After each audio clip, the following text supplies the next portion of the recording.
शुक्रवार की शाम देश दुनिया की निगाहें विश्व के सबसे बड़े लोकतंत्र की संसद पर टिकी थीं। साथ ही देश की नारी शक्ति की आंखों में थी एक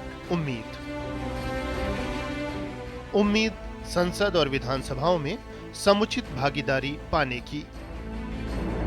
आशा इस अधिकार के लिए दशकों से चले आ रहे इंतजार के खत्म होने की। 2 दिन की बहस के बाद संसद में ऐतिहासिक संविधान संशोधन विधेयक पर वोटिंग हो रही थी। लक्ष्य था 2029 से ही महिला आरक्षण लागू हो जाए। तमाम उम्मीदों के बावजूद आधी आबादी के हाथ लगी केवल निराशा। कांग्रेस के नेतृत्व में विपक्षी दलों ने मिलकर इस ऐतिहासिक संविधान संशोधन को पारित नहीं होने दिया। प्रस्ताव संविधान के अनुच्छेद 368 के उपबंधों के अनुसार सभा की कुल सदस्य संख्या के बहुमत द्वारा तथा सभा के उपस्थित और मत देने वाले सदस्यों के कम से कम 2/3 बहुमत द्वारा पारित नहीं हुआ। दरअसल 2023 में पारित नारी शक्ति वंदन अधिनियम में संसद और विधानसभाओं में 33% महिला आरक्षण का प्रावधान है। अधिनियम के अनुसार यह आरक्षण 2026 के बाद होने वाली जनगणना और उसके बाद के परिसीमन के आधार पर ही मिल पाता। चूंकि जनगणना और परिसीमन की प्रक्रिया बहुत समय लेती है, इसलिए यह आरक्षण 2029 में लागू नहीं हो पाता। इसलिए महिला आरक्षण का लाभ समय से देने के लिए अधिनियम के क्रियान्वयन से इस शर्त को हटाना जरूरी समझा गया। सरकार का नजरिया स्पष्ट था, नारी शक्ति को उसके अधिकार के लिए और अधिक इंतजार नहीं कराया जा सकता। हम इस भ्रम में न रहे कि हम देश की नारी शक्ति को हम कुछ दे रहे हैं। जी नहीं, उसका हक है। और हमने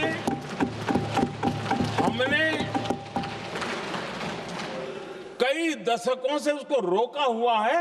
आज उसका प्रायश्चित करके हमें उस पाप में से मुक्ति पाने का यह अवसर है। महिला आरक्षण लागू करने के क्रम में एक अनिवार्य चरण था परिसीमन।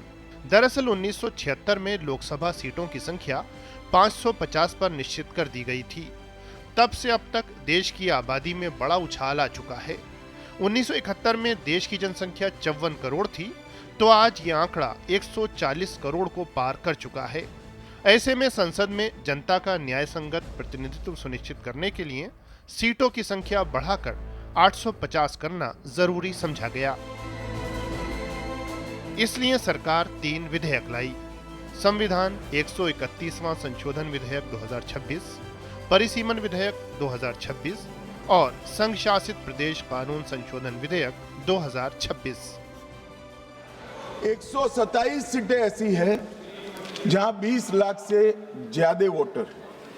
अब इसमें एक व्यक्ति, एक मत और एक मूल्य, इस सिद्धांत का पूर्णतया उल्लंघन होता है। कहीं पर तो 45 लाख मतदाताओं के समूह को एक प्रतिनिधि मिला है और कहीं पर 6 लाख मतदाताओं के समूह को एक प्रतिनिधि मिला है। तो मत का मूल्य जो एक होना चाहिए वो नहीं हुआ है। मान्यवर, सरकार की पहल का आधार स्पष्ट था: व्यापक, समावेशी और न्याय संगत जन प्रतिनिधित्व सुनिश्चित करना। इसलिए अनुपातिक विस्तार के सिद्धांत को सामने रखा गया। सीटों में समान रूप से 50% वृद्धि का प्रस्ताव रखा गया, ताकि सभी राज्यों और केंद्र शासित प्रदेशों का अनुपात बना रहे। विपक्ष ने भले ही दक्षिणी राज्यों के प्रतिनिधित्व में कमी का आरोप लगाया हो, लेकिन हकीकत इससे अलग थी। कर्नाटक, आंध्र प्रदेश, तेलंगाना, तमिलनाडु और केरल का फिलहाल संसद में प्रतिनिधित्व 23.76% है। विधेयक पारित होता तो ये बढ़कर 23.87% हो जाता। विपक्ष द्वारा बिल पारित न होने देने के बाद दक्षिण भारत के वरिष्ठ नेताओं ने विरोधी दलों के रवैये पर सवाल उठाए। तेलुगु देशम पार्टी के प्रमुख और आंध्र प्रदेश के मुख्यमंत्री एन चंद्रबाबू नायडू ने कहा कि विपक्षी दलों ने राष्ट्र के साथ घोर अन्याय किया है। एनडीए का प्रस्ताव संघीय संतुलन बनाए रखने, दक्षिणी, उत्तर पूर्वी और छोटे राज्यों की आवाज की रक्षा करने और महिलाओं के लिए 33% प्रतिनिधित्व सुनिश्चित करने का एक ईमानदार प्रयास था। ये दुर्भाग्यपूर्ण है कि राजनीतिक एजेंडा दीर्घकालिक राष्ट्रीय हित पर हावी हो गया है। ये पूरी प्रक्रिया स्थापित संवैधानिक नीतियों के अनुरूप अंजाम दी जानी थी और इसीलिए सरकार ने परिसीमन आयोग अधिनियम में संशोधन का कोई प्रस्ताव रखा ही नहीं था। इतना ही नहीं, विस्तारित सदन में उसी अनुपात में अनुसूचित जाति और जनजाति के लिए आरक्षित सीटों की संख्या भी बढ़ती। इससे संसद में इन वर्गों का प्रतिनिधित्व मजबूत होता।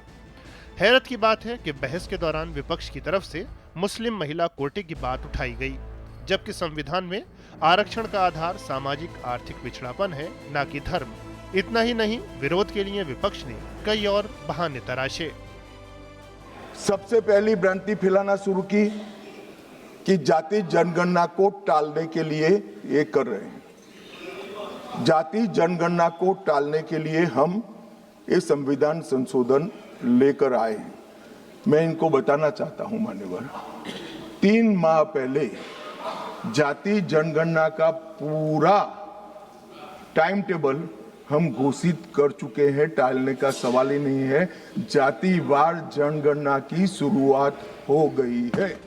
सरकार का नजरिया स्पष्ट था, विधायिका में नारी शक्ति को समुचित भागीदारी मिले, अभी मिले। इस क्रम में सभी राज्यों और केंद्र शासित प्रदेशों की संसद में भागीदारी का अनुपात कम न हो। साथ ही संसद में सीटों की संख्या बढ़ाकर संसदीय व्यवस्था में जन प्रतिनिधित्व का विस्तार किया जाए। परंतु कांग्रेस के नेतृत्व में विपक्ष ने दूसरा रास्ता चुना। 2029 से महिला आरक्षण लागू कर नारी शक्ति सशक्तिकरण की ऐतिहासिक पहल का रास्ता रोक दिया गया। Bureau report, DD news.